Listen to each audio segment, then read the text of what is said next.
حبيبي وحشني والله. وحشنا كلنا الحقيقة. الله طيب يخليك يا كابتن. هستأذنك يا باشمهندس أبدأ مع الكابتن عصام. اتفضل. كابتن عصام، يعني كلام كتير اتقال امبارح من منطلق الجملة اللي أنا قلتها من شوية. الصراحة دائما مهمة جدا. الناس عايزة تعرف من بقك أنت إيه اللي حصل. كابتن مدحت، بص انت اول حاجه عارفني ان انا صريح، بتاسف طبعا الباش مستر ماجد، طبعا بتاسف ان انا عشان هو الكبير طبعا، هو لازم كان يتكلم، بس انا بستاذن انا هتكلم. لا عشان هو هيعقب، هو هيعقب، فهو الكبير اللي هيعقب. ما فيش مشكله، هي القصه كلها. انا ما كنتش اصلا عايز اتكلم في الموضوع ده اصلا خالص، وانت يمكن عارف ان انا في الحاجات دي ما بحبش اتكلم. صحيح. بنحترم كل الناس، بنحترم كل حاجه. انا راجل لاعب في نادي وادي دجله، بحترم النادي، بحترمك، يعني من وجهة نظري كيان منظومة محترمة محترفة كمان. موقف اللي حصل امبارح بيحصل في اي أندية العالم، نرفزة ملعب دون ان بعض الناس حورت ان الموضوع ان هو تعدي بالقلم او تعدي بألفاظ. عمر ما يحصل مني، وانت يمكن تعرف كده يا كابتن مدحت، ومستر ماجد يعرف كده. انا راجل لاعب فقط لا شيء، كابتن منتخب مصر، وقبل ما تسيء او اعمل اي موقف، اكيد لو انا عملت موقف زي ده اكيد هسيء لبلدي لمنتخب مصر، هسيء لنادي وادي دجله. في بعض الناس طلعت كلام غير صحيح، ان انا تعديت على زميلي او تعديت على لاعب او تعديت على اي حد. الكلام ده غير من الصحه خالص، الا ان كان هي نرفزه ملعب. وانا زي ما قلت لك في الاول والاخير، الكبير حتى لو اعتذر انا بتاسف اكيد لزمايلي كلهم ان كان موقف خارج عن ارادتي او حاجه. اما حته ان انا اتعدى او حته ان انا اقول للاعب لفظ او اي حاجه، ده عمره الناس كلها تعرف. عصام الحضري تعرف ان هو بيحترم الصغير قبل الكبير، انا ما بحترمش الكبير، لا انا بحترم الصغير قبل الكبير. بعد كده حورت ان في واحد ممكن يكون طلع صرح بمعنى ان انا ليه عليه غرامات او انا مستبعد او انا مطرود او حاجه. دي كلها عار من الصحه خالص. القصه كلها انا لما عملت موقف، والموقف ده ان انا اتكلمت مع زميلي ان انا لما اتكلم معاك ما تردش عليا حتى لو انا مخطئ. بعد التمرين اتكلم معايا، ممكن اكون في وقت النرفزه، ممكن وقت تركيز، ممكن وقت ماتش، ان احنا عندنا ماتش مهم. ده كل الحوار. بعد كده ان اللي طلع بقى قال موضوع ان مصر اتقلبت بسبب موضوع الحضري اتعدى بقلم. انا ده ما فيش اي حاجه من دي خالص حصلت اطلاقا. ولو في حاجه تصدق مني ان انا اتنرفزت او اتعصبت، اتاسفت لمستر ماجد النهارده، واتاسف لزمايلي اكيد كلهم.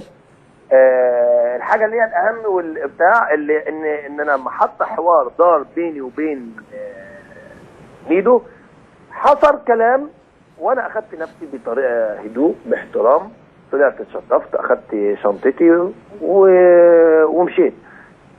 يعني هو طلب منك الاعتذار وللاعب وانت لا لا لا لا ما هو ما طلبش الاعتذار يا كابتن. بس يبقى احنا برضه واضحين، زي ما قلت لك كل الاحترام والتقدير لكل الجهاز الفني بالاجماع والزمايلي. بس اما هو طلب مني، لا ما طلبش مني. وزي ما قلت لك لو انا حتى اعتذر ده مش عيب. بالظبط. بس زي ما قلت لك حتى لو انا عايز اعتذر مفيش مشكله خالص اطلاقا في الموضوع. بس اللي زعلني واللي حزني وخلاني ان انا اتضايق ان الموضوع اتحور بطريقه بشعه، بطريقه مش كويسه. والحاجه اللي هي الاهم ان ده مش وادي دجله ان الحاجات دي تتقال بالطريقه دي او تطلع بالطريقه دي. قبل كده ممكن يحصل موضوع ومستر ماجد كان حاضر معايا قبل كده موقف، رفع السماعه وكلمني والموضوع خلص وما فيش حد حس بيه. اما يطلع واحد شخص او يطلع يحور او يطلع يقول حاجات مالهاش حقيقيه، يبقى من وجهه نظري انا كحضري ملوش مكانه في هذا المنظومه اللي على اعلى مستوى منظومه محترفه في مصر. يعني انت تقصد ان هناك احد الاشخاص من داخل الفريق او الجهاز هو اللي طلع هذا الكلام، وبالتالي الموضوع كبر. كان ممكن هذا الموضوع يتلم بسرعه. انا النهارده يا كابتن مدحت كلامك مظبوط، ولما كلمت مع مستر ماجد اساله هو يقول لك النهارده انا كان اول قرار ليا ايه؟ ما انا بتاسف على الحاجه اللي حصلت او الكلام اللي دار على مستوى الساحه يا مستر ماجد. يعني انا حتى النهارده اول مكالمه ولا قلت له صباح الخير ولا قلت له حاجه. انا قلت له انا اسف على الكلام اللي اتقال، ان كنت بقى حقاني او مش حقاني او انا مظلوم او انا مش مظلوم. لا، رئيس المنظومه اول حاجه قلت له انا بتاسف على اللي دار على الساحه كلها، ورغم كده يا كابتن مدحت اللي حزنك ان انت ان الناس كلها بقى بدا كله يتكلم، بدا كله يقول حوارات، وانا اصلا لا اعلم حاجه عن الشيء. انا خلص الموضوع امبارح، جيت قمت واخد شنطتي وداخل البيت، داخل نايم وصحي من بدري كأن يوم جديد ما فيش اي حاجه عندي. واتصلت بالمهندس ماجد. طيب انا عايز اساله في المنطقه دي يا كابتن عصام وانت معايا، يعني باشمهندس ماجد استنى يا كابتن، اتفضل عشان بس مستر ماجد حته الموضوع يا جماعه، حته ان انا بيني وبين مستر ماجد قبل كل شيء في صداقه بيني وبينه، ماهاش ان انا لاعب كوره عنده في النادي، عشان بس تبقى الناس فاهمه. تمام. مستر ماجد لما نزل امبارح البوست اللي الناس بدات برضه هو هيقولوا بقى، هو هيفسروا. لا ما انا هقول بس على طيب. حاجه بس فضل. بس هو ده في حاجه بيني وبينه لازم برضه اوضحها للناس. اتفضل. ان في انا اتفاق في بيني وبين مستر ماجد، حتى لو هو نزل بوست امبارح انا ما زعلتش منه ولا اتضايقت، بل في ناس حاولت ان هي برضه تولع الدنيا بسبب البوست ده. انا كان ردي واضح وصريح، يا جماعه انا في بيني وبين مستر ماجد اتفاق، عايزين زي ما احنا بنحطم ارقام قياسيه عايزين نحطم رقم قياسي. ومستر ماجد من اسبوعين انا دار بينه وبينه حوار بعد كاس الامم او من قبل كاس الامم، ان احنا عندنا هدف واضح وصريح اللي هو الوصول لكاس العالم والعب وابقى موجود مع منتخب مصر في كاس العالم. دي اول حاجه.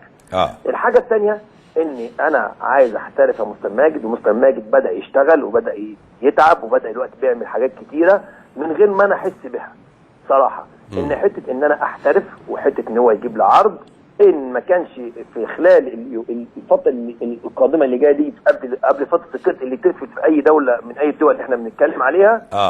في نهايه السنه ان شاء الله، ان يا ربنا يكرم ان شاء الله ويكون ليرس في الدوري الممتاز ان شاء الله، اكون موجود معاه من اول السنه الجديده. ممتاز. دي حاجه للناس البص اللي مستر ماجد كتبه. ما هو هيشرح اكتر بقى يا عصام في المنطقه دي.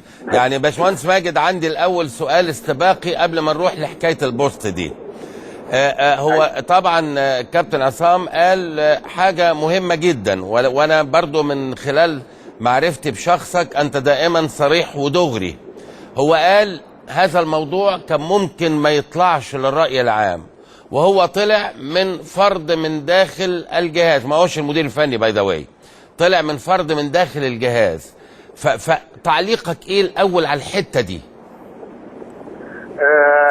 انا عايز بس اقول انه المعلومه لما جات لي، اول ما جات لي انا سالت مين اللي وصل، يعني سالت داخليا في النادي مين اللي وصل المعلومه للاعلام.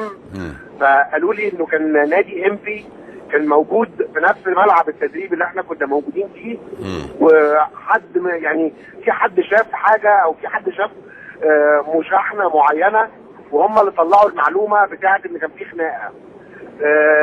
طب تقبل صراحتي يا باشمهندس؟ اتفضل. يعني ارجوك ما تزعلش مني. اتفضل. طيب، من ابلغنا بخبر ايقافه وتوقيع الغرامه هو الكابتن سيد متولي المدير الاداري للفريق، وهو اللي بلغنا عشان نعلن ده عبر وسائل الاعلام.